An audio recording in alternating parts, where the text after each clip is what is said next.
Hello guys, how are you all? Welcome to my channel. So, today we are gonna see, what if Naruto x Mariah x Tomoko, the movie. Subscribe if you enjoyed the video, and also make sure to check out the author of this fanfic, AizenTheGoat, and support him for writing this awesome fanfic. Link is in the description. Let's start the story. Rome, Italy.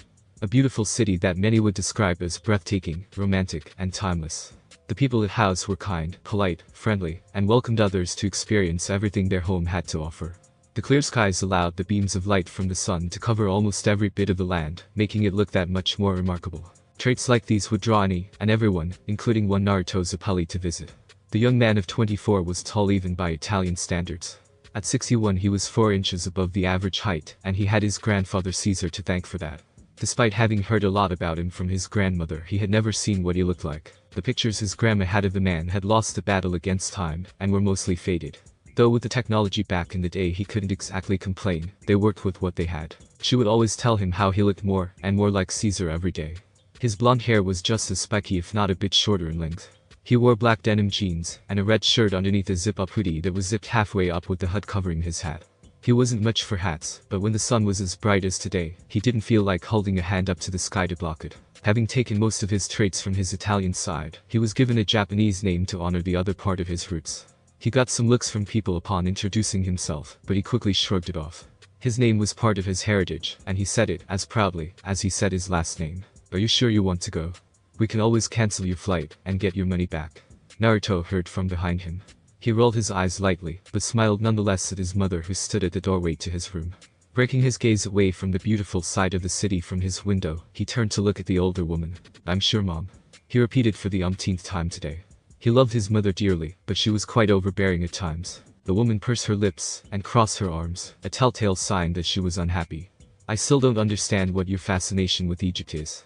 Or where it came from for that matter," she muttered as she walked down the hall. Of course she didn't know, he really didn't know all that well either.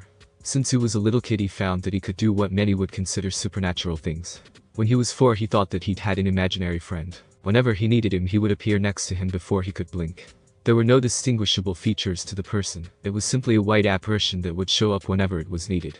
To the blonde's surprise he found out that no one else could see it. He did everything he could to test if some of his friends could see it, but they all ended in failure. Anytime he went out with his family he'd keep an eye out, hoping to meet someone who could see it, but it never happened. He knew he wasn't crazy since he could command it to do things for him, and affect things in the real world. As he grew up he came to the conclusion that there had to be more people in the world that could do what he could.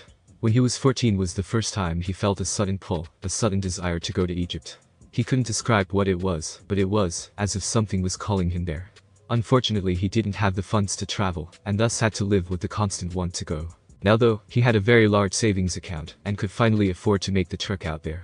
The desire had decreased almost overnight one day, but he still needed to know why he suddenly felt the pull. All he knew was that it had something to do with the power he had, and he wanted to know the reason. He'd always wanted to travel the world and see how other people lived, and this provided the perfect excuse to leave Italy. Who knows, maybe after Egypt he'd go to another part of the world. Glancing to the small clock he had on his bedside table, his eyes widened when he saw just how close he was cutting it. Summoning his featureless spectre he made it finish packing for him at speeds he himself would never be able to match. He wondered if there were people out there using theirs for such insignificant tasks like he was. "Alright Mom, I'm heading out. I'll call you when I get there. Say bye to Dad for me," he said on the way out the door. Making his way down a few flights of stairs of the building they lived in, he made it to the ground floor in under 5 minutes. An older gentleman stood outside a black car with a sign that read Naruto's appellee, letting him know that was his ride. "I got it, it's okay," Naruto said, as the man tried to take his luggage from him. Tossing it in the trunk he closed it, and made his way to the back seat where he'd spend the next few minutes, as the man drove him to the airport. As he watched the land pass him by through the car window he couldn't help but wondered what he'd find. The people he'd possibly meet, and the abilities some of those people would possess. He knew they had to have some type of abilities, it wouldn't make sense for it to just be him. He shook his head, and cleared his mind. He'd find out soon enough if there was something more to Egypt or not. Though something in the back of his mind told him that he was in for something special. He reached the airport in record time, and after giving thanks to the driver, he made his way through customs. After making sure everything was in order he was given his gate number, and had to play another round of the waiting game. Fortunately due to how late he'd shown up to the airport, the wait was no more than an hour or so before he and the others on his flight were told they could begin boarding. The flight would only be about 2.5 hours, which was perfect, as he wasn't a fan of long distance flying. He'd do it if necessary, but would avoid it if possible. Shortly after finding his seat and tucking his bag under his seat, he leaned back and waited until the plane departed. 20 minutes later the plane took off, and after a brief moment of being uncomfortable during the takeoff, he was finally on his way. Looking down at the clouds below, he couldn't help but felt a sense of excitement. He forced that feeling down, as being excited would only make the plane ride take longer. Naruto asked a flight attendant if she had any sleeping pills, and fortunately for him she did. 2 pills and a bottle of water later, and he was out for the count. Why did I think this was a good idea? A frightened 5-year-old Naruto thought to himself. The ball he'd been playing with had gotten stuck up in a tree in his grandma's backyard. Not wanting to bother his parents, he decided it would be easier to get the ball himself. The tree had some pieces of bark that stuck out just enough for his little feet to use as steps, and, as such, it was easy to make his way up. The real challenge, he soon found out, was getting back down. The ball had landed in one of the branches with plenty of smaller twigs sticking out of it. A quick poke, and the ball was freed from its resting place. Unfortunately, Naruto had realized too late that he weighed much more than a ball. Hearing the creaks from the base of the branch, he shimmied across the realization that he would fall, and began to settle in. Naruto could feel his heart beating quickly, adrenaline rushing through his body preparing him for the accident that was to come. He wanted to yell and call out for his parents, but couldn't, afraid that any small movement, even inhaling, would only speed up the branch's destruction. His eyes widened in fear as the branch finally gave out, and he felt himself plummet to the ground. It wasn't exactly a high fall, but for someone his size it would definitely break a bone or two. Naruto closed his eyes and braced himself. "Please don't break anything, please don't break anything," he chanted in his mind as he fell. Just as he was about to hit the ground, unknown to him, something sprouted from his body. The blonde felt himself stop, but didn't feel an impact. Opening his eyes, he saw the ground just an inch away from him, and his body suspended in midair. Soon he was pulled upright and placed back on his feet. He looked down at himself for a moment, making sure there was nothing wrong with him, before looking up at whatever it was that had saved him. What he found would have terrified any other child his age. The figure was lanky, long, and had no face to describe, no noticeable marks on his body. It was as if God had created a blank canvas and given it life. Bizarrely, it resembled something akin to a wooden doll shaped like a person, and let it go, as it was. But Naruto didn't feel frightened of such a being. It was strange, he felt something akin to familiarity with it. Tenderly he reached out, wrapping his small hand around its much larger bright white hand. It was soft and warm to the touch, much to his surprise, and to his delight the figure's appendage wrapped around his. This was the day his life changed forever. Naruto watched as the large man before him marched his way with a frown on his face. The man had his fists clenched and a snarl on his face. Clearly he hadn't taken too kindly to his younger brother having been beaten up at school. The blonde didn't feel the least bit of sympathy for the guy though. He was a bully who liked to pick on the weak, and when he was confronted by someone who could fight back, his first response was to call for help. Pathetic. Still, the behemoth before him wouldn't go down with his fists alone. Naruto was confident in his fighting abilities. He'd asked to take lessons to defend himself shortly after his 8th birthday, and had honed his skills since then. It wasn't only for himself, but for another close reason. Naruto had developed a stronger relationship with the figure that had saved him all those years ago. He learned that with mental commands he could control the figure, and have it do his bidding. Like he was about to do now. The large man swung a fat arm at him which was easily ducked. He knew they couldn't see it. He tested the theory when he started school, so he knew what was coming would go smoothly. A spectral arm overlapped his own, and connected with the man's flabby chin. Everyone's eyes widened in complete shock, as the man's body lifted into the air a few feet before crashing back down. His body landed, and created a small crater in the ground, with his eyes rolled into the back of his head. Looking over at the younger brother who was looking at him with unbridled fear in his eyes, he simply nodded his head in another direction. Beat it. The boy didn't need to be told twice, and probably ran while screaming obscenities, and promising revenge. Naruto simply stared at his spectral friend with a smirk, and while it didn't have a face, it turned back its head in his direction, and he knew it would be smirking if it could. Please keep your seatbelts fastened, and hand all trash to attendants, as we will be arriving in Cairo shortly.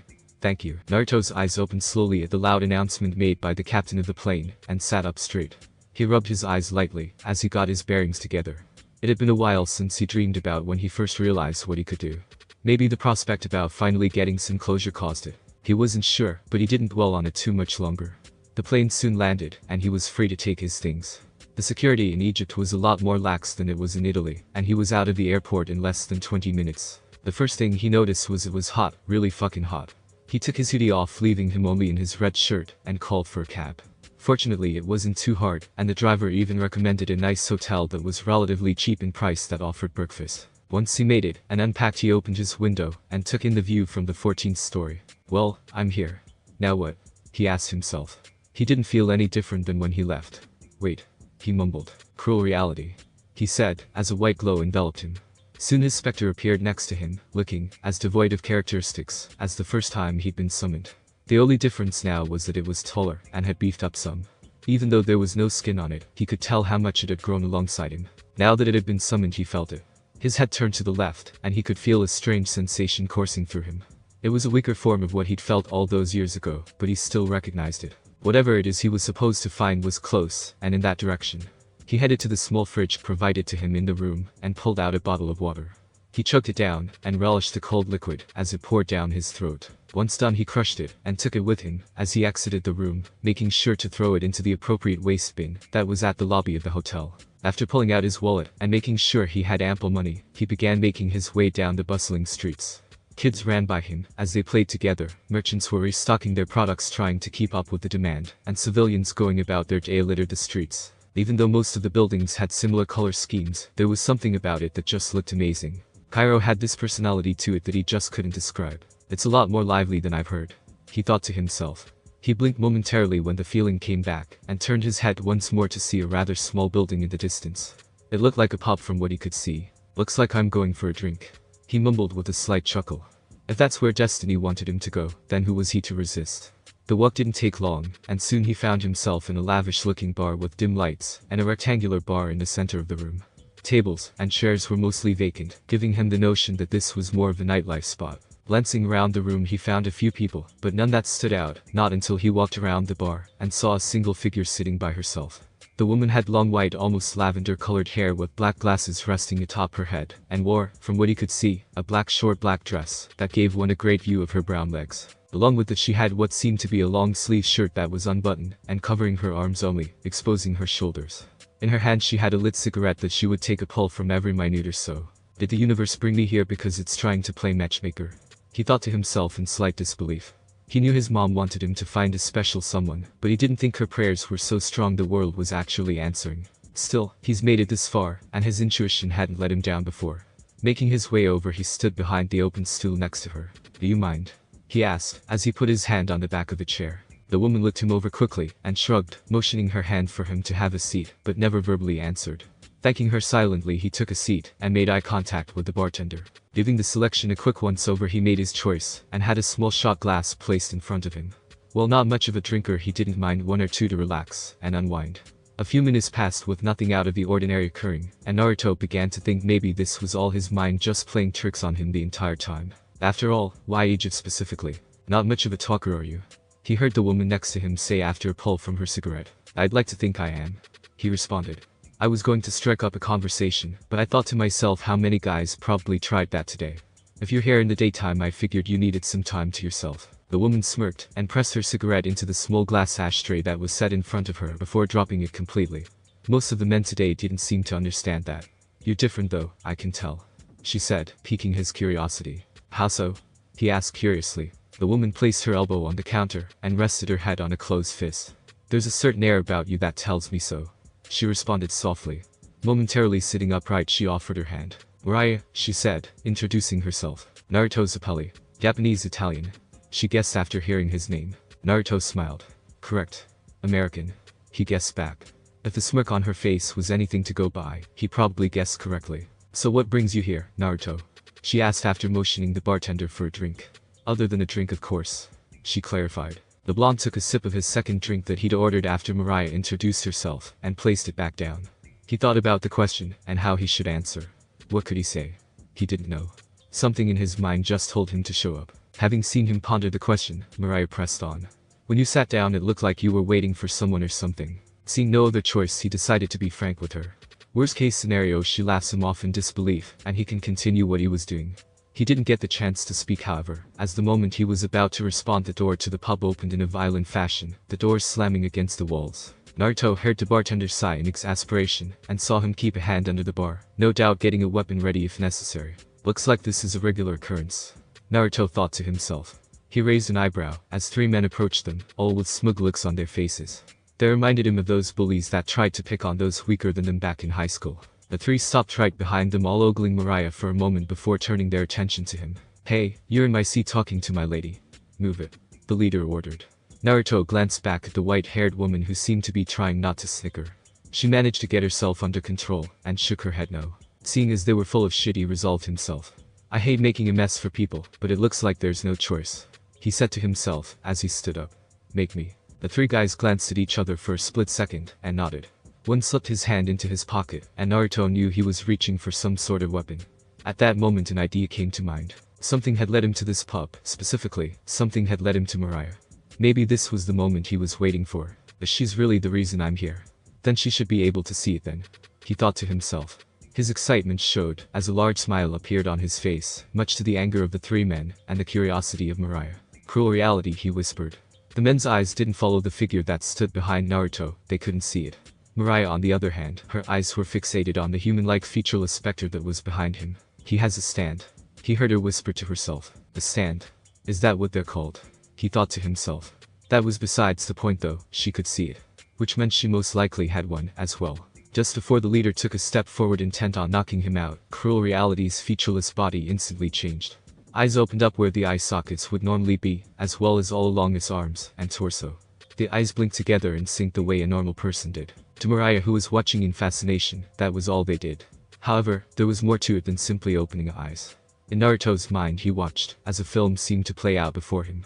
The man who reached into his pocket pulled out a small knife, and attempted to stab him the moment he dodged a punch from the leader. Meanwhile the man all the way in the back seemed to have a smarter approach, and did nothing. Instead he watched what happened with a panic look on his face. As suddenly, as the film reel had appeared in his mind, it was gone. That was one of the effects of his stand. It had allowed him to peek 5 seconds into the immediate future, giving him a large advantage in most situations. Not only did it let him see seconds ahead, but while he was viewing, no time actually passed in the real world. He blinked and came back down to earth, just as the first man threw a sloppy overhand right. Maybe his speed and strength would be enough to get him far against normal thugs, but he was far from normal. He moved aside, letting the punch hit nothing but air, and without turning his head, parried the second man who had indeed brought out a knife, and attempted to stab him. Commanding his stand to attack alongside him, he threw a straight right into the man's unguarded chest with immense force. Needless to say, he didn't stand a chance, and was sent flying into one of the tables on the other side of the room.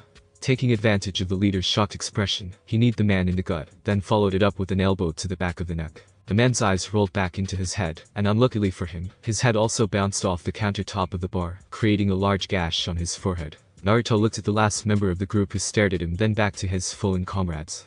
It was almost amusing how the man just shook his head, raised his arms in defeat, and walked right out of the establishment. Sorry for the mess. Naruto apologized to the man behind the bar. Not necessary. They've been a pain around here, and continuously harass our customers because no one dares stand up to them. I'll have some people dispose of them. The gentleman replied, as he snapped his fingers. Taking a seat once more, he turned to see Mariah now sitting upright facing him. Her bored expression was now replaced with a look of intrigue. She leaned a bit closer to him, and spoke. So you're a stand user, huh? I knew there was something about you. Her smirk returned to her face along with a triumphant air to her. I am. He confirmed. I'm going to assume you are too. She nodded. You asked me what brought me here. The short version is I had a strong desire to come to Egypt for almost a decade now, but didn't know why, and didn't have the means. Something told me to come here for some reason, and I wanted to know why. He began. I thought by coming here I would probably be able to find more people like me, and it looks like I was right. Mariah pulled out another cigarette, and took a pill before replying. Well, I think I can tell you why you wanted to come here back then. The woman went on to tell him about the event that took place all that time ago. About a man named Dio who gathered stand users to try and kill off a man's bloodline in order to fully take control of the world.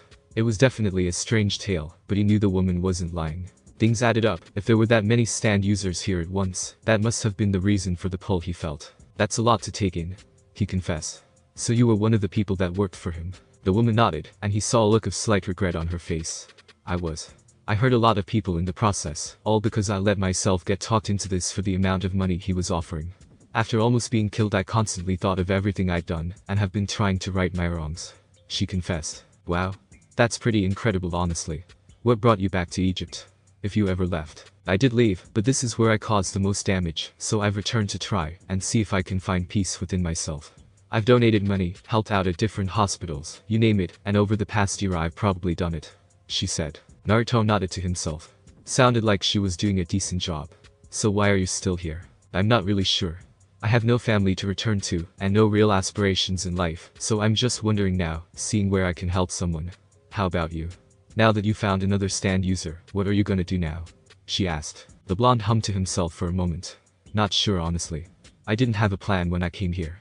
I just played it by ear. I've always wanted to travel the world, and this was the perfect excuse to do so. Who knows, maybe I might find some adventure along the way. He told her. Adventure, huh? Mariah muttered, as she took another drag of her cigarette. She thought back to what she could consider her adventure all those years ago, and rather than fill her with joy and good memories, they did the opposite. How long were you staying in Egypt? A little while. Gonna take in the sights, soak up the culture, and enjoy myself. From there I'll probably go to another country, and repeat. He replied. Mariah stared at him for a moment, almost as if weighing her options. Would you mind some company? She offered. Naruto raised an eyebrow. You're the first stand user I've met in a while that isn't some twisted fuck. Plus, like I said earlier, there's a certain air about you. Something tells me you're going to find that adventure you're looking for, and I'd be lying if I said I didn't want to be part of something like that.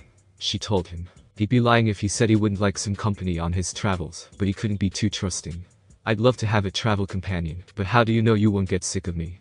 We've known each other for a couple minutes, and the only thing we have in common at the moment is that we both use stands. Mariah's respect for Naruto rose a few points at his response. She was half expecting him to say yes like any other hot-blooded male.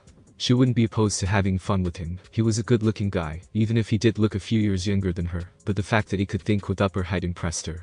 He was thinking about making sure she was sure about her choice. That's true. Well, you're gonna be in Egypt for a while, right? Let's use that time to get to know each other.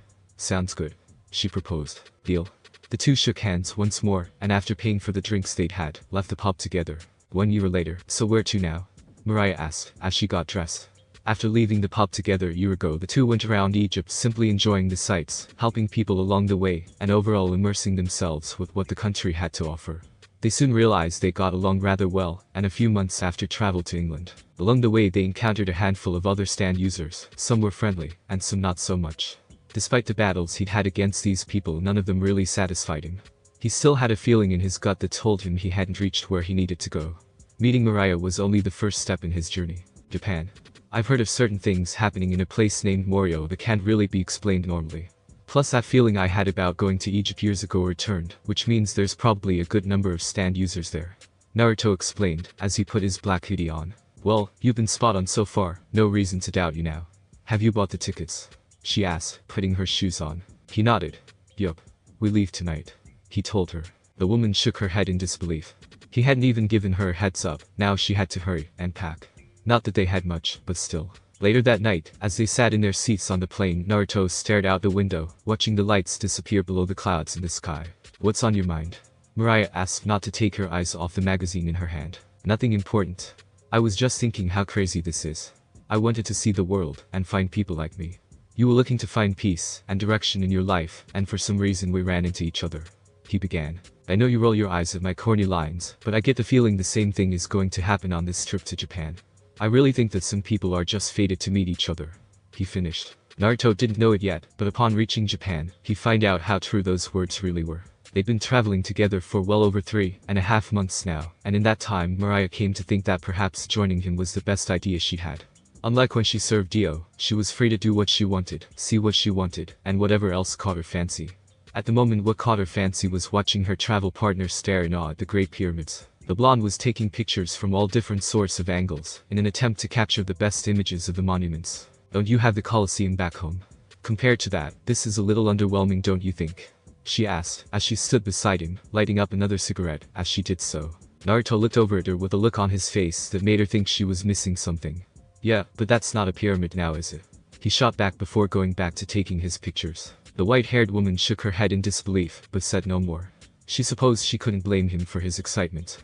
Having never left Italy, and seeing the Colosseum on a regular basis, this was probably a welcome change for him. The woman raised an eyebrow when he came up to her, and handed her the camera before backing away. Seeing the look on her face, he elaborated. I need you to take a picture of me so it looks like I'm touching the top with my finger. He explained, as he stood on a rock, and pointed his finger downward in the air. Mariah put the cigarette out, making sure to step on it well so it wouldn't continue burning, and flicked her hair to the side. Aiming the camera in his direction, she made motions with her hand telling him to move slightly to the right. After clicking the button, and making sure to take an extra just in case, she nodded to him so he could come retrieve it. You know, for a stand user who's trying to find an adventure, it's kinda cute seeing you act like a common tourist. She teased with a small smirk adorning her face. Naruto took no offense to that, and smiled good-naturedly at her. Technically I am a tourist. I did say that I wanted to see the world, and here I am doing just that. Remember Mariah, you should always enjoy the little detours to the fullest. He replied. He blinked for a moment, as he saw an elderly couple trying with some slight difficulty to get a picture of themselves in front of a pyramid, and offered to help. Mariah, come over here. He called out after handing back the camera to the couple. As soon as she was within a foot of him, he wrapped an arm around her shoulders and pulled her close to him, facing the old woman with his camera. They were nice enough to offer to take a picture of us in return, now smiling. Pushing aside her momentary surprise, she brushed some hair away from her face and behind her ear. Reaching around, she wrapped her arm around his body and smiled for the camera. Sounds like she took more than one, so when we get these developed, you can get one too, he said with excitement. As much as she tried to seem nonchalant about it, his smile was contagious, and she soon found herself matching his grin. If Mariah working for Dio could see her now, she wouldn't even recognize her. Taking a few steps forward to match his stride, she tucked her hands into the pockets of her denim shorts and spoke. You know they're swindling you out of money trying to get you to go on that tour inside the pyramid, right? Don't waste your money, it's just an empty room. All the treasure was stolen thousands of years ago already. While it might sound like she was being a downer, she really was trying to help him save his money. She'd been on that tour before, and it was more underwhelming than anything she could have imagined. But then again, considering the activities she'd partaken in over the years, nothing would really match that level of excitement as easily. Naruto looked back at her and shook his head. Don't worry about that, I know it's a scam. So where are we headed? She asked in a confused tone. The sun is about to set, so we're pretty much done here. I was thinking we could go to dinner tonight, he offered. That restaurant at the top floor, you know the one, right? Got reservations if you're interested, he added. Mariah smiled. Well, how can I refuse something like that? She replied, wrapping one of her arms around one of his. They'd taken to walking together like that lately, and neither of them minded. It had been by accident one day, as they made their way through a heavily crowded street, and once they had broken free, simply stayed that way. Now it had become something of a habit, and, as long as neither said anything, it would continue. Mariah smiled to herself at the memory. Their following trip to England had been even more memorable. Not for the sights, of course, but because the battles they fought there had helped her learn more about her blonde-haired companion. One thing she learned was that he didn't rely on his stand alone for fights if it could be helped. He understood his stand's abilities incredibly well, and used them in conjunction with his own physical ability to end fights quickly. The thought of his stand caused her to pause for a moment. She'd seen it multiple times now, and while it wasn't as flashy as some of the others they had encountered in the past, like Magician's Red and Hermit Purple, it was definitely on another level. Up there with the likes of Jotaro's Star Platinum. Damn, I hate long flights, Naruto complained, holding on to his back as he tried to stretch. Sitting in a seat for well over 13 hours was not something he'd like to do. Sometimes he wished he had the ability to fly, maybe he'd be able to travel faster. I don't know why you're complaining, you slept through most of it somehow, Mariah replied without peeling her eyes away from the luggage conveyor belt. Yeah, but I still feel the soreness in my back, Naruto muttered to himself. His eyes scanned the belt until two familiar-looking bags emerged from the flaps and onto the belt. Moving through the small crowd, he reached over and with little difficulty picked up both of their luggage and rolled them over. Placing hers next to her, Naruto nodded his head. Come on, our driver should be waiting for us just past customs. Customs in Japan was much more strict than it was in Egypt. They were asking basic questions about what they were doing, how long they would stay, and a few other things before they were allowed through. So how do we get to Morioh from here? Mariah asked, as they walked out of the airport. The air was cool, and the scent of the ocean invaded their sense. Naruto looked around for the man holding up a sign with his name, and smiled when he saw him. Unlike the driver he got in Italy, this one seemed to be a younger man, perhaps in his early 30s, dressed in a suit. He was looking around, and waved when he noticed the pair. He's going to take us to the train station where we'll catch the train to the city. From there it's a small walk to the Morioh Grand Hotel, he explained, as he let the man take his luggage. He walked over to the door, which opened on its own, and extended a hand for the woman to take and step inside. I thought the last thing you wanted to do after a 13-hour flight was sit some more, she teased, scooting aside for him to join her. Stepping into the car, he buckled up, leaned back, and extended his legs as far as he could. His knees cracked with a loud pop, and Naruto couldn't help but let out a satisfied groan at the feeling. I don't think Joseph Joestar's knees cracked like that, she whispered to herself in amusement. She had to turn away when the blonde turned to look at her with an accusatory gaze. Mariah had to look away to stop herself from breaking out into laughter as the thought persisted in her head. Naruto chose not to comment any further and focus his attention out the window, enjoying the new scenery that passed him by. Japan was different from anything he'd experienced, but not in a bad way. The architecture was incredible, and the aesthetic it had was definitely pleasing. He made a mental note to come back to this part of Tokyo when their business in Morioh was finished. That was of course assuming everything went smoothly and they weren't sent off on an adventure somewhere. The train station was only a short drive away, and soon they were once again queued up to take the 4-hour train ride to Morioh. Impressively, it arrived at the exact moment the sign on the guardrail said it would. Punctuality was something the Japanese prided themselves in, and it showed. Finding their seats was no trouble at all, and they were once again seated for the last leg of their journey. The first 2 hours were uneventful, boring almost. That was until Naruto spotted something out of the corner of his eye. A shadow-like object phased through seat after seat, reaching into people's pockets and pulling out belongings. Naruto thought to himself as he followed its movements. Someone's using their stand to rob people while they sleep. They can't see it, so they'd never be able to guess who robbed them. He continued to track it, making sure not to move his head too much and give away what he'd noticed. "Do you see that?" He heard Mariah whisper to him. "Yeah." "I can't tell who the user is though," he whispered back. "So what do we do?" Naruto thought for a moment, planning out his course of action. "You head towards the restroom in the back of the compartment, but make no indication that you know it's there. When it gets close, use your stand, use your new ability to attract the medals it's stolen, then keep your eyes peeled for whichever passenger looks surprised." The woman nodded. "What are you going to do?" "The moment it gets held in place for a moment, I'll use my own stand to punch it, then we just have to see who takes damage," he explained. Mariah stood up and began making her way towards the back, being as discreet as she could possibly be. Naruto kept his eye on the shadow and waited. Just as it passed by the middle row, he saw it momentarily stop and move to one side, and he knew that was the signal. Rushing over, his stand appeared in a flash of light and threw a punch directly at the shadow. He was stunned when the punch didn't connect with the black mass, and instead went directly through it. "Fuck. Looks like it's only solid when it wants to be," he thought angrily. The shadow sank into the ground without a trace, and instantly, eyes appeared on Cruel Reality's body. Thanks to this, he was able to dodge just in time, as a claw swiped at the area where his head would have still been. The spectral hand launched out at immense speed, managing to make contact with the hand that it attacked. The sound of a man crying out rang out towards the front of the compartment, and they knew they had him. The man was nothing more than a high schooler. He had a shaved head, and wore a standard green-colored school uniform. Seeing them make their way over, he tried to make his way out, but stopped after taking a single step. "What did the kid?" said in shock, looking down.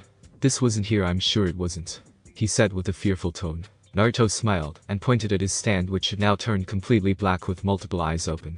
Each eye had a different color iris, and blinked independently of one another in an almost hypnotic fashion. "Right after I attack you, I use one of my stand's abilities to set a trap, after knowing you try to run.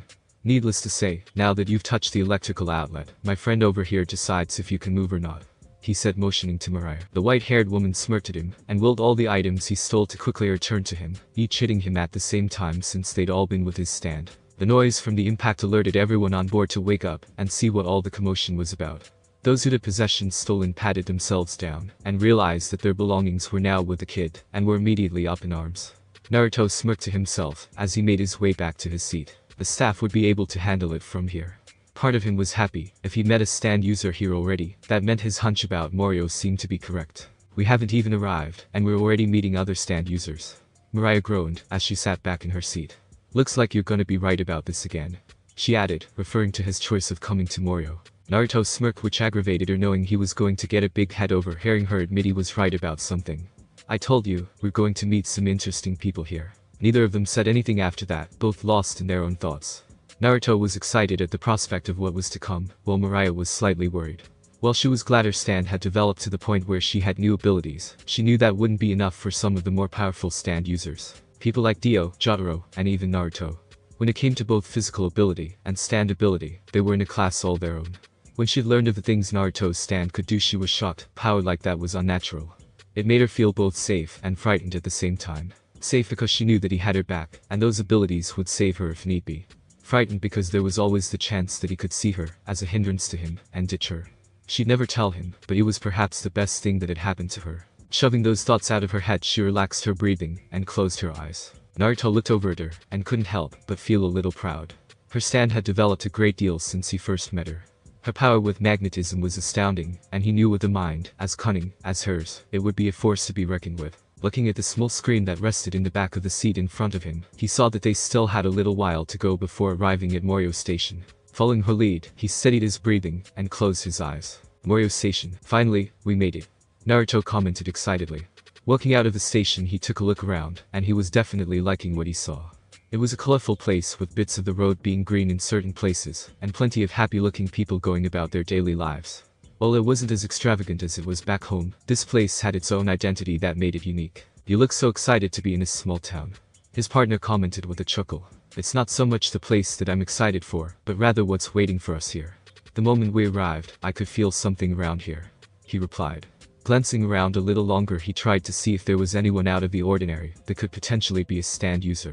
Unfortunately, everyone around seemed to be rather plain looking. Salarymen walking to work, women and kids walking together to different stores, and high school students making their way to school. That was all he saw, but he knew there had to be more. He looked at one high school student across the street and frowned in confusion at what he saw. What's wrong? Did you find one? Mariah asked, her guard up, as she scanned the area. What's with their uniforms? Naruto asked, pointing at the youth. He was a rather tall boy with a strange haircut, but that wasn't what had him confused. It was the uniform he wore. Those around him wore a green traditional-looking outfit consisting of a buttoned-up jacket and matching pants. This one wore a dark blue-colored uniform, which wouldn't have been a problem if it didn't have 3 large money signs on it. On his collar he had a Japanese yen symbol and a US dollar symbol. On his chest he had another dollar symbol, only much larger. That can't be allowed, he muttered to himself. Mariah rolled her eyes and began rolling her luggage down the street, trying to find a cab to take them to their hotel. It only took them a few minutes to find a ride and make it to their place of lodging, and soon they were checked in and laying on what would be their bed for the foreseeable future. Well, come on. Let's go see what we can find, plus I'm hungry. Plain and train food doesn't do it for me. There was a ramen place not too far from here we could walk to, he said. The two made their way out and headed for the small stand. The food turned out to be relatively decent for the price they were charging. Naruto proposed that they just walk around for a while and see what the place had to offer. In the end, nothing special came about their walk, no interesting people to take note of, and no one seemingly up to no good. The following day was slightly different though. The pair woke up early in the morning and headed out once more to see the rest of the area. Now that they were well rested from a good night's sleep, they felt refreshed and had more energy to burn. That turned out to be a good thing too, because that feeling Naruto had when he first met Mariah was back, if only slightly different. They were standing near a bus stop with a lot of high school students lounging around while the bus arrived. Some talked among themselves while others hung out near the fountain a few steps behind. One of interest was a young man with another strange blue uniform, though it was open in the front, revealing a yellow shirt underneath, as well as an ornament of a heart on the lapel. The most memorable thing about him though, was his pompadour hairstyle. Naruto hadn't seen that hairstyle in person, and believed that was something only seen on TV. There was something strange about him though, something that drew the eyes towards him. His attention was taken away from the young man by the feeling of a hand gripping his wrist. Before he could ask what was going on, he felt himself being pulled away until they were hiding behind the wall of one of the shops across the street. What's the matter? Naruto whispered in concern. We need to get away from here, Mariah replied, fear seeping into her voice. This had Naruto concerned, as he'd never seen her display such fright. Why? Who or what did you see? He asked. Seeing, as she seemed to be contemplating something, he peeked over just in time to see a large older man dressed in white talking to the same person who caught his attention. For a split second he saw the man surrounded by a golden ore, and he knew the man was a stand user.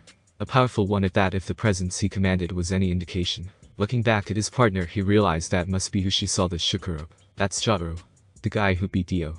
I was one of the people sent to kill him and his friends years ago, she confessed. Naruto looked over again to see the two of them talk for a moment before walking off in another direction with a short white-haired student. Mariah, listen to me. We have to follow them. Trust me when I tell you nothing will happen to you. If he tries anything against you, I'll protect you, he promised. The white-haired woman looked him in the eyes for a moment before taking in a deep breath and nodding. If there was one thing she could trust, it would be his word. Naruto's appellee had never once broken his word, and with the power he held, she had no reason to believe he'd start now. They trailed the group from a reasonable distance until they saw them stop in the street not too far from where they knew the high school was, and watched as they spoke.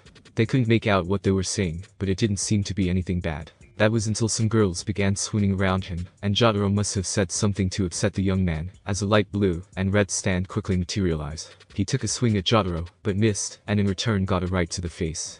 He tried again, but was met with the same result. He must have stopped time in order to appear behind him like that, Naruto concluded. That was arguably the strongest ability he'd seen yet. He wasn't sure what was said after that, but the two students left in a hurry, leaving the man all alone. You can come out now, he heard Jotaro call out. Naruto smirked, he was good. The duo walked out from around the corner of the house they'd hidden behind, and he noticed Jotaro's eyes narrow slightly at his partner. It was as if he was trying to recall where he'd seen her before. Who are you two, and why did you follow me? Jotaro asked in a polite tone, with Star Platinum standing behind him with his arms crossed. Naruto summoned cruel reality behind him, causing the man in front of him to tense up. We mean no harm. I happened to be around, and when I saw you I knew that you were a stand user like me, he said, pointing to the stand behind him. I'd be more likely to believe that if you didn't have one of Dio's former assassins accompanying you, Jotaro replied. Unfortunately, I don't have time to talk at the moment, so I'll make this quick, he said. The two stands met in between the two stand users, and began throwing punches at incredible speeds, though it was clear Star Platinum was overpowering him. Star Platinum's repeated cry of aura resonated loudly, and the blonde wasn't sure if that was the reason behind the blows getting heavier. Naruto's arms were beginning to bruise at the knuckles, and even bleed due to the blows he was taking. He wasn't worried though, this was nothing more than a test to see what Star Platinum was capable of. Jotaro saw Naruto smirk, and knew something was wrong. His guess was correct when eyes began opening all over his stand's body. He didn't know what this new strange ability was, but he knew it wasn't good. He was proven correct when Star Platinum's punches all began getting dodged, and some of the blonde's hits began connecting. Naruto's stand began effortlessly maneuvering through his stand's punches, and delivering a flurry of its own, each connecting with insane precision. Jotaro's mouth began to bleed due to the internal damage caused, but his face remained unchanged. His demeanor was still stoic, but Naruto could see he was beginning to take things a little more seriously. This was proven true, as Naruto's stand saw what was to come, and relayed the information to him. In Naruto's eyes he saw the world around him discolor, the environment reflecting all the different colors of the spectrum, before the area took on a grayish tint around them, and everything stopped. Star Platinum's Naruto, Jotaro called out. Just before he activated the technique, he noticed something change. The blonde stand had changed from white to black, and the colors of its eye changed. The cornea still a pale white, but the iris was a terrifying red. Still, whatever it was wasn't enough to counteract the stopping of time. Despite only being able to stop time for a brief moment, that time was used to unleash a barrage of punches all over Naruto's body. Or, Star Platinum yelled with each punch. When the time limit was nearing its end, it stood back behind Jotaro, and crossed its arms. Time soon resumed, and the blonde found himself being sent crashing into a metal gate nearby. He examined the younger man, and noticed his face was badly bruised from the many punches he had taken while stopped in time. His mouth, nose, and left eye were dripping blood, and he was sure his left arm was broken. Turning his attention to Mariah, he failed to notice the blonde, and his stand appeared behind him until he felt fists connecting with his cheek rapidly.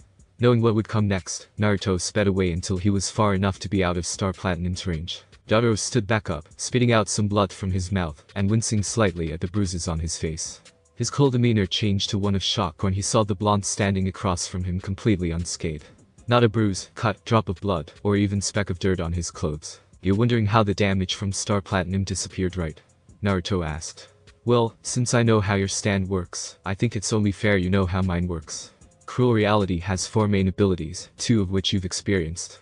He began. The first is the ability to see slightly into the future, he said, shocking the man. The second is a little more complex than that, but basically I can see alternate futures, and bring whichever I like into reality. At the explanation, Jotaro quickly connected the dots in his mind. He realized when Cruel Reality's color was white combined with the eyes, it was peering into the immediate future. That's how he was able to begin to dodge every attack, and counter so well. When it turned black with the mismatched eyes, it was peering into different futures to bring forth the best one for him. That was truly a frightening ability. Just as Jotaro was about to speak, he felt the air leave his body, and he hunched over in pain. The man didn't have time to think, as he felt the blonde's fist connect with his face multiple times. After 10 or so punches, the blonde swept his feet from underneath him. Star Platinum's user cursed himself at that moment for not training much over the past 10 years. If he'd have continued, he could have used the world to freeze time for an extended period, and end the battle. All he could do was cover his face, and hope the blonde left himself open after he believed himself victorious. After a few seconds with nothing happening, Jotaro took a chance, and removed his hands from their defensive position, only to see the blonde standing over him with an extended hand. I told you we weren't here to cause trouble. I know there's a large number of stand users in Morioh, and that's why we're here. Naruto explained, shaking his hand briefly, encouraging the man to take it. You're dazed, Jotaro murmured to himself.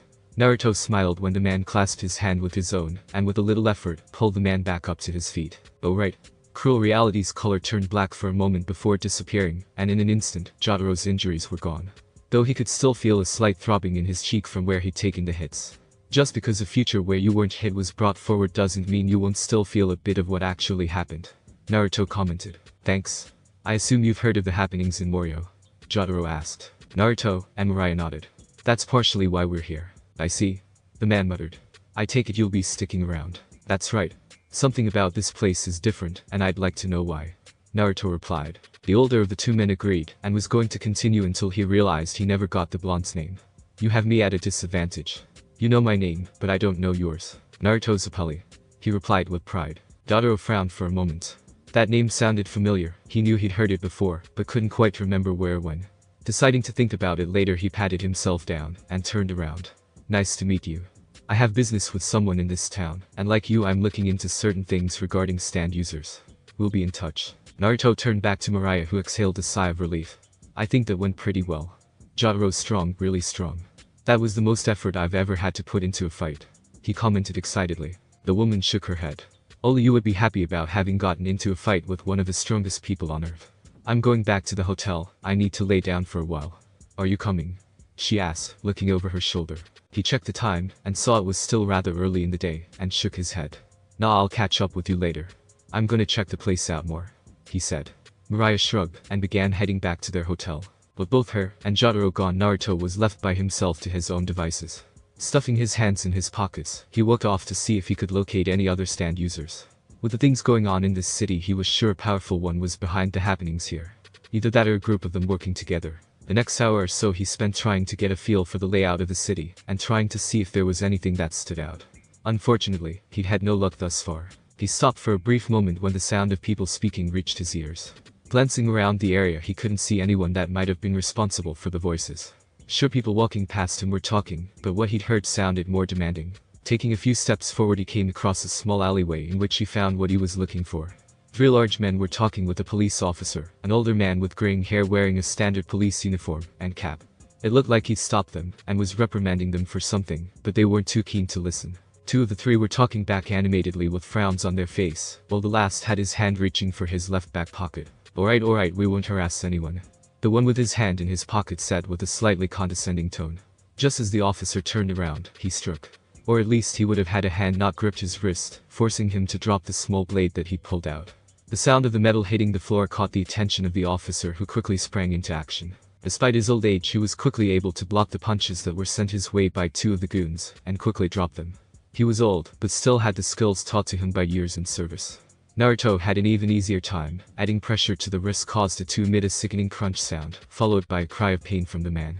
A few minutes later, a police car was on the scene with other officers escorting the men into the back of the car. Naruto nodded to himself, glad that he'd been around when he had been. Excuse me, young man. Naruto turned around to see the officer he'd helped. My name is Mariah Higashikata, thank you for your help today, he said with a bow, one that the blonde returned. No problem. When I saw that he was reaching for something, I knew it couldn't be good. Naruto's a pally, by the way. The older man nodded. I've dealt with them many times over the last couple of months, but this was the first time they've actually tried to cause me harm. They usually make up an excuse and leave. That could have cost me my life, he said. The look on his face told the blonde that he'd had an eye-opening experience. Life in Morioh must have been rather easy if a cop like himself hadn't had a life-threatening experience like that yet. It's no problem, sir. I'm just glad I was able to help. The man shook his head. You might not think so, but to me it's a big deal. You've all but saved my life today. I know I can never repay you for it, but I can at least show gratitude. I'd be delighted if you would join me for dinner with my family. I'd like them to meet the person who saved my life. Naruto wanted to say no, but seeing how the man genuinely believed he was in his debt, he couldn't find it in him to deny. Taking a deep breath, he nodded in confirmation and was patted on the shoulder. Great. Hold on one moment and I'll get you the address and the time, Mariah said, as he headed to get a notepad from the car. Naruto hoped Mariah didn't mind having dinner alone tonight. If she did, he'd just have to make it up to her. Meanwhile, at the Morioh Grand Hotel, yeah, I made contact with him. We'll be speaking again today after he's out of class, Jotaro said into his hotel room phone. He has a stand, a rather powerful one at that. I see.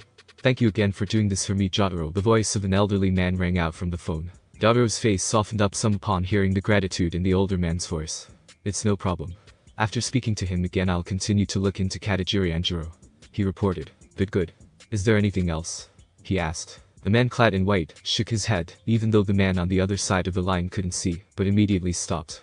An image of a certain blonde crossed his mind for a brief moment. Actually, yes. I met an interesting person today with an incredibly powerful stand. Does this person have a name? Naruto Zapali. The line went silent for a moment, and Jotaro worried the old man had fallen asleep. Just as he was about to call out again, the man spoke. Jotaro. Are you sure? He said. Zapali. What did he look like? The old man asked in a tone Jotaro hadn't heard him use in years. He sounded both serious and somewhat hopeful. Positive. Tall, blonde hair, probably Italian if his name suggests anything. The line went quiet again for a moment before the man spoke. Jotaro. I need you to do something for me. Find him again, I'd like to speak with, and if possible meet him. We'll talk again soon, I have to go. With that, the line went dead. Jotaro stared at the phone in his hand with a frown on his face. It was clear his grandfather knew something, and it had to do with Naruto's family. If Joseph wanted to talk to him, then it was bound to be something important. He sighed, and fixed his hat once more before sitting down, and pulling a few pictures out. For one reason or another, he just knew he would be seeing a lot more of Naruto in the near future. Later that afternoon, back at the Morioh Grand Hotel, Naruto kneeled above his open luggage with a pensive expression on his face. He sifted through his shirts and pants, taking them out, as he did so, and placing them on the ground next to him. Soon, all of his shirts were sprawled out on the ground in front of him, but it didn't make his choice any easier. "Are you sure you don't want to come with me?" Naruto asked, raising his head slightly so he was peeking over the bed. "Also, you promised to cut back on those," he chastised. Mariah turned her head slightly to look at him, but didn't make any other movements. She was sitting cross-legged on the mattress with the television on, and a few newspaper pages from different dates all around her. In her mouth, the white cigarette burned slowly, letting off the nauseous fumes into the air. Seeing the look her young partner was sending him, she closed her eyes, and sighed, muttering a quiet apology, and reached over to the nightstand. Her index finger pressed down just below the tip of the cigarette until it was put out, then resumed what she was doing. If this had been her from a few years ago, she would have told him to fuck off, but things were different now. Mariah still spoke her mind, but was much more reasonable. Apart from that, there was the underlying fact that she appreciated that the blonde saw the good in her, even after she told him about the things she'd done. On a deeper level, she supposed she didn't want to disappoint the one person she now had in her life. "So is it a no?" Naruto tried again. Mariah blinked and looked over at him, then the shirts on the ground, then back at him. Smiling to herself, she shook her head and leaned back against the headboard of the bed. "I think I'll let you deal with that one," she replied, taking pleasure in the deadpan look the blonde sent her way. "Seriously, we haven't been here that long. How the hell did trouble find you that fast?" "It doesn't," Naruto denied. Mariah sent him a scrutinizing gaze which he ignored in favor of crossing his arms defiantly. "Every situation we've gotten into since we started traveling together has been because of you," she was accused. "Coincidence?" he refuted. Naruto knew she wasn't done if the victorious smile that appeared on her face was any sign. "Aren't you the one who said you wanted to find other stand users?" she questioned in a false innocent tone. Holding a hand up to stop a rebuttal, she continued. "Aren't you also the one that said people are fated to meet? That means you attract all the problematic people we run into." "I said some people," he replied weakly. How dare she twist his own words against him? She had a point, but he would never let her know that. Mariah laughed joyfully knowing she had encountered. "Nope. You can't just change how you interpret it now." Not wanting to continue the banter any longer since she knew it would ultimately end in him childishly trying to get back at her somehow, she changed the conversation. "Anyways, Apali, what are you gonna wear?" Her eyes turned to the multitude of t-shirts he had laid out on the ground. Raising a perfectly done eyebrow, she spoke again. "Tell me you're not planning on wearing one of those." Naruto looked at the shirts, then at the one he was wearing, and frowned. "What's wrong with them?" "They're clean, I'm gonna iron them before leaving." His question was met with a blank stare, and a shake of the head. "Other than looking like you're gonna hang out with some friends, you have to look presentable. You've never had a problem with the way I dress before," he pointed out. This time, Mariah actually scoffed. "That's because we're either in some sort of battle or naked in bed. Believe me, if you tried going out in a t-shirt and jeans whenever we went somewhere nice, you would hear it from me." Moving the newspapers out of the way, she got off the bed and sat on the ground next to him. As she rummaged through the rest of his clothing in his luggage, she spoke, this time in a much softer tone. "The man is grateful you saved his life. I know you told him it was nothing special, but it's a big deal to him and his family. The least you could do is look like you're accepting the gesture," she finished. For the next hour, the two went over the clothes he had. They mixed and matched all sorts of combinations until finally, Mariah put something together that was passable. "So what are you going to be doing while I'm gone?" he asked. "Hanging the clothes on a hanger," she replied. "I'm looking into something, or rather someone." "Someone catch your attention." "There's a guy who broke out of jail hiding somewhere in the city," she replied, as she took one of the papers into her hands. Naruto rubbed his chin. This wasn't usually the kind of thing they looked into. It sounded more like something the local authorities would be working on.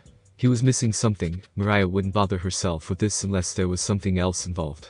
Mariah's gold eyes looked at him momentarily out of the corner of her eye. Having been with him for so long, she recognized the questioning look on his face. He's a sadistic murderer who's killed quite a few people, and even forced himself onto 3 young boys in the past. She informed me with a look of disgust on her face. Even during her time serving Dio, she never once thought of simply going on killing sprees and forcing herself onto people. In her mind, this guy was the lowest of the low. The more Mariah spoke, the harder his teeth grit together. It wasn't enough that the guy stole the lives of people, but he also scared kids. That was unacceptable. "Does he have a name?" "Katajiri Anjuro, also known as Angelo. Do you think he's the reason for the disappearing people in the city?" Naruto asked, his mind already working on theories as to where one could store that many bodies. The woman shook her head and blew a small gust of air from her mouth to move aside a strand across her face. No. There's too many inconsistencies for it to be him.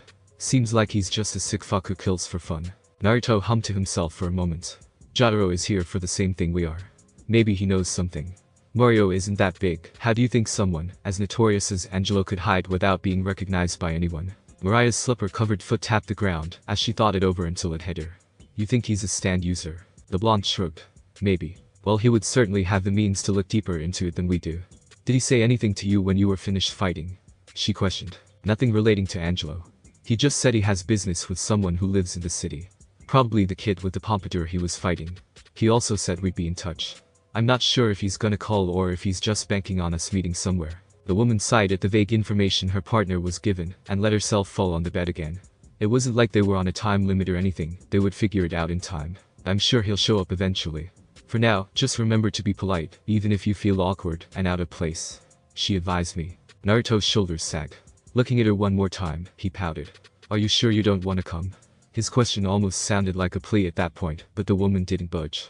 In hindsight, he should have known better than letting his discomfort seep into his voice. Although they deeply cared for each other, she still got the most enjoyment out of seeing him in what she considered funny situations. With her arms resting behind her head, she winked at him. No thanks, this isn't something I should just involve myself in. Look, just lighten up and be yourself. You might even have fun. Knowing she wasn't going to budge, he made his way into the bathroom to shower. A few minutes later he emerged nice and clean and proceeded to get dressed. The clothes they'd settled on was a white dress shirt that he had tucked into slim black slacks. The shirt left the top 3 buttons undone, giving it a loose feeling. Instead of his usual sneakers, they had been swapped out with a pair of black dress shoes. Fixing his collar, he looked at the reflection of the mirror to see Mariah staring at him with a hungry look on her face. Smirking inwardly, he turned. So how do I look? The well-dressed man is one of my favorite things to look at, she said in a sultry tone. Even if you don't have a good time at the dinner, I'm gonna make sure you have a good one when you get back, she said slowly, trailing her tongue along her upper lip. Giving her a matching hungry look, he replied. If you continue doing that I might not make it to dinner at all. Mariah tore her eyes away from him and turned back to the TV. Get out of here before I jump you. The blonde laughed and made his way out of their room. Patting himself down, he made sure he had everything he needed and pulled out a piece of paper that had been given to him. He'd look up the address on the map provided in their room and knew where to go. It was simply a habit he had to double check things to be sure. It took a few minutes to make it to the Higashikata residence, but he'd made it. The lights were on, and he could see silhouettes moving about from behind the blinds. Making his way up the small path, he stopped and knocked 3 times on the door. One of the shadows crossed through the window, and soon the door was open. Upon seeing the person, Naruto was speechless. It wasn't a police officer, as he'd been expecting, but rather a woman. She had short slick-back dark blue hair that came down to her shoulders, and was kept in place by a yellow hairband. Her outfit consisted of a short light blue dress that came down halfway to her thighs, and showed a modest amount of cleavage. Her legs were covered by black stockings, and she wore dark blue shoes. Over the entire thing was a red jacket that she currently kept open. Realizing that he was staring, he blinked and cleared his throat. I apologize for the intrusion, but is Officer Higashikata here? Like him, the woman had also given him a once-over, though she had been much more discreet in doing so. He is, are you Zappelli Naruto? She questioned. It still sounded strange to him to hear his family name first, but he nodded. At his affirmation, the woman gave a small smile and stepped aside. Please come in, we've been expecting you. My dad should be down any minute now. Oh, my name is Higashikata Tomoko, it's a pleasure. Thank you for having me. Naruto replied politely. He was led to the dining room, and, as they walked, the scent of delicious food made its way into his nose. Whatever you're cooking smells delicious. I appreciate it, she replied simply. I hope it's as good as it smells. Also, before we eat, I'd just like to say thank you for saving my father. If we would have lost him, I don't know what I'd do. To further show her thanks, the woman bowed low before getting up. He took his seat, and luckily, he didn't have to wait long for the older gentleman to make his way into the dining area. At that moment, he was thankful to have had Mariah around, since the man was dressed in a grey suit. Mr. Zappelli, I'm glad you made it. I hope you're hungry. My daughter has prepared a delicious meal for us tonight, the police officer said after shaking his hand and taking a seat next to him. Before the 2 men could break out into conversation while waiting for the food to be served, the sound of footsteps drawn closer grabbed his attention. Naruto blinked in surprise, seeing the same high schooler that Jotaro had been fighting. Unlike his mother and grandfather, however, his outfit consisted of the school uniform he had yet to take off. Yo? He greeted me casually before taking a seat. Josuke, you can just call me Naruto. I know you go by family name, but it makes me feel a little closer to home, he replied. Their brief conversation was cut short by Tomoko, who began setting up plates in front of them, then finally one for herself, and taking a seat. After a quick thank you for the meal, the family began eating, and sure enough, the food was as good as it smelled. Dinner was a slower fare than he was used to. When it was just him, he would devour the food quickly, and spend a few minutes letting it sit. Here though, he took it slow, and answered any questions the older man had. It was basic things like why he was in Morioh, how he liked it, plans for the future, and all sorts of other pleasantries. I do have a question. Naruto spoke after replying to the older man. Turning to look at Josuke, he nodded his head to the pins on his uniform. The school doesn't mind those pins. Referring to the piece and heart on his chest. I'm sure one guy had a $sign on his. Josuke had a look of understanding on his face, knowing who he was talking about. Well, they do care, just not a lot. At this point they've given up, and just let us put them on. Huh? Naruto asked. Knowing how Japan had a uniform system in place for their schooling, he was surprised they were that lax, though maybe that was just with that school in particular. I don't think any school back home forced uniforms. Part of me wishes we did though. The youngest of the family raised an eyebrow, and paused his bite. Why would you want that? Having a uniform means I don't have to worry about what to wear every day. My mom made me wash my own clothes, so at the end of the week there was always a full hamper. He replied with a shake of his head. Washing clothes was probably his least favorite chore to do.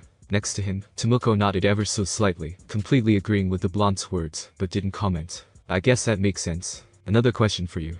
It's about your hair. The moment the words left his mouth, the two older folks raised their heads to stare at him with worried looks. They knew how sensitive the young man was about his pompadour, and one wrong word would set him off. Josuke stared back at him with narrowed eyes. He'd had enough people fucking with him for his hair at school. How exactly do you get your hair like that? I like it. He wondered. His hands went up to his blonde tresses, and tried to make the shape only for it to fall apart, and revert to its spiky positions. I think if I could keep it in place, I could pull it off. All three of the Higashikata family members pictured him with a blonde pompadour similar to Josuke's, only for the image to shatter instantly. Yeah, I think you could definitely do it. He lied, though his face had changed to one of delight. There weren't too many people who had good taste in hairstyles these days. He wasn't the only one surprised by the exchange. Both his mother and grandfather looked on with wonder in their eyes, as the two men began talking animatedly about this or the other. Tomoko, knowing her son could be rude when he felt disrespected, felt a sense of relief that her boy wouldn't be causing any scenes. She knew how important this dinner was for her father. Speaking of her father, the man nudged her in the side with his elbow, and gave her a look. One she hadn't seen in years that made her feel like a misbehaved child. She knew what he was asking of her, but after the ordeal with that kid in the car, she wasn't in the most talkative moods. Well, that was an amazing meal, Naruto announced, happily patting his stomach. Pushing the chair back, he picked his plate up, and quickly collected the other empty plates, as well. I'll go ahead, and wash these before I go, as a thank you for the meal. You don't have to, Tomoko replied, standing up to chase after the blonde who had made his way to the kitchen. Turning the sink on, he began letting the water flow over the dish. Oh, it's no problem. It's become something of a second nature. I used to get hit with a wooden spoon if I left dirty dishes when I was perfectly capable of doing them myself, he replied. The woman turned to look at her father, who stared back at her, and nodded. Standing next to him, she picked up one of the other plates still in the sink, and put it under the water. Fine. She relented. But I'm gonna do the others. He nodded. That was fine with him. The two stood in silence, each washing their respective dishes, but Naruto noticed that the woman was glancing at him out of the corner of her eyes. For a brief moment he wondered if she was up to something. The option to peek into the future wasn't a possibility, since the moment he did so, Josuke would likely believe it to be an attack, and respond. So, what's Italy like? She finally asked. Beautiful, he replied honestly. Nice landscapes, rich history and architecture, and the food is to die for. She nodded. So I've heard. Thinking to herself for a moment, she continued. I've always wanted to visit. A lot of places actually, but I never got the chance. Are the pizza and pasta really as good as they say? Without hesitation, he responded. Absolutely. At least compared to any of the places I've been to. I've only been to 3, but I'd consider myself something of a traveler. His words finally managed to crack a smile from her, which made him feel pretty good.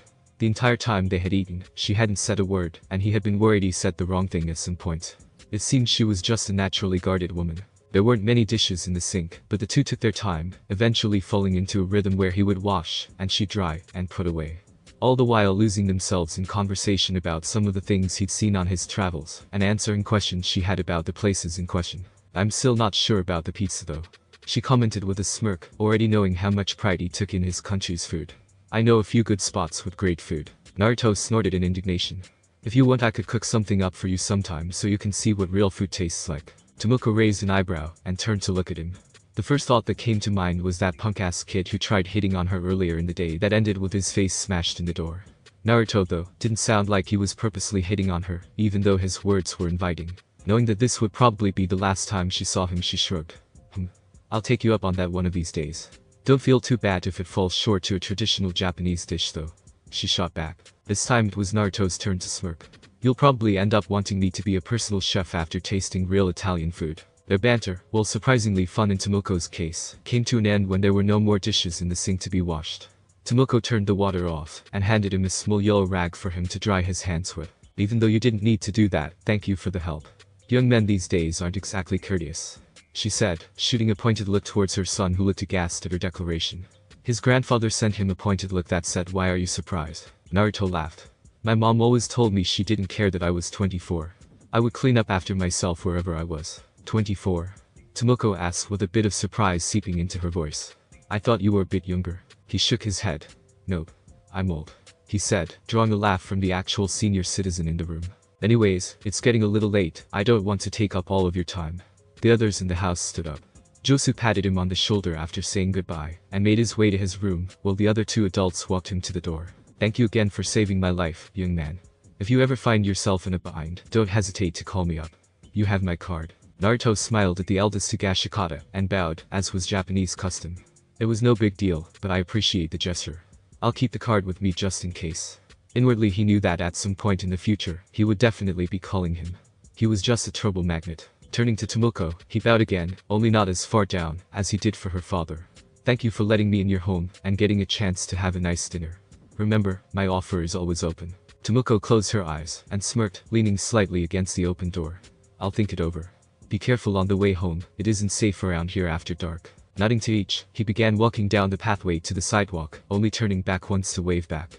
As he was near the sidewalk, he overheard the police officer ask his daughter what this offer was just as the door closed. He hoped she would take him up on his offer. Not just because she was arguably one of the most attractive people he'd met, but because he could see that there was something of a sadness to her.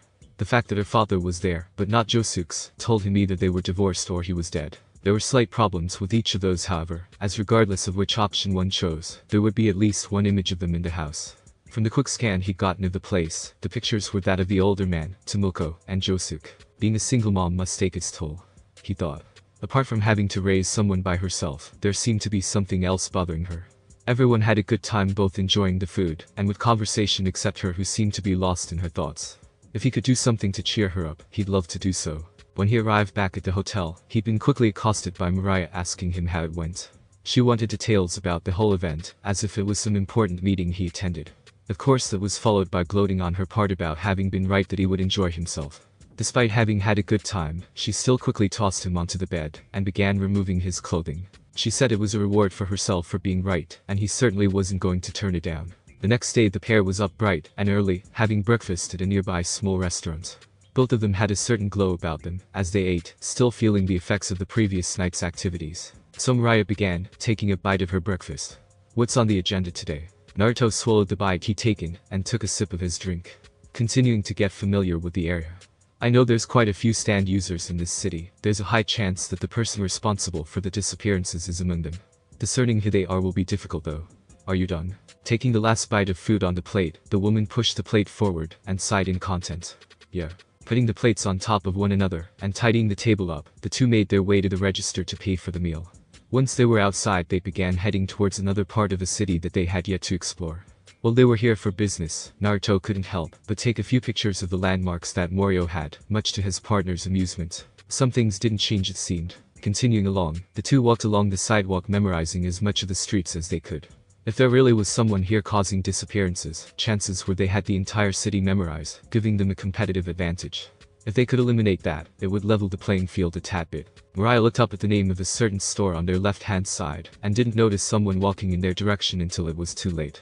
With a soft grunt of displeasure, she took a step back to see who had bumped into her. The man was wearing a light purple suit with a light blue striped button up under the jacket.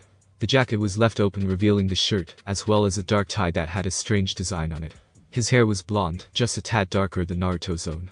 It was slicked back, leaving two strands hanging down the front of his face. I'm sorry. The man apologized in a polite tone. Naruto narrowed his eyes on the man.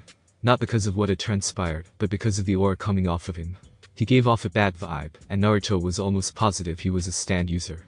He seemed polite enough, but something in the back of his mind told him to be ready. Don't worry about it, Mariah responded, as she patted her skirt down.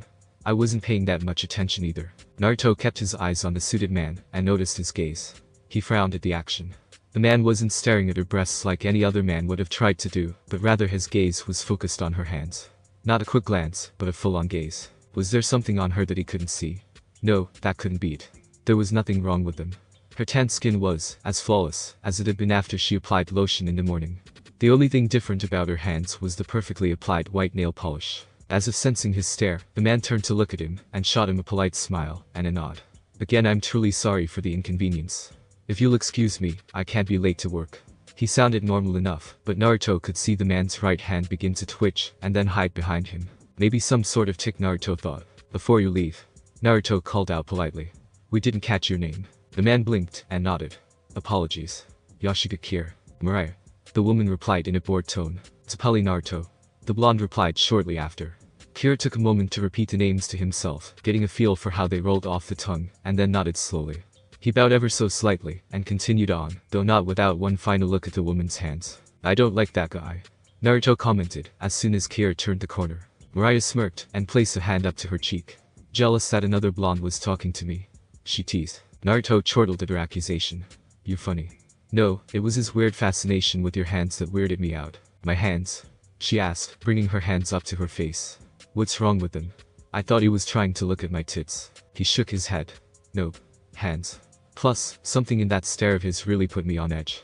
The best way I could describe the feeling of that man would be cold. Just as she was about to reply and ask, Naruto held her hand up and nodded to the other side of the street.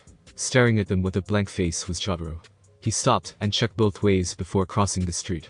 On instinct, Mariah took a step back, making sure she was in a position behind Naruto. The blonde wasn't worried, however.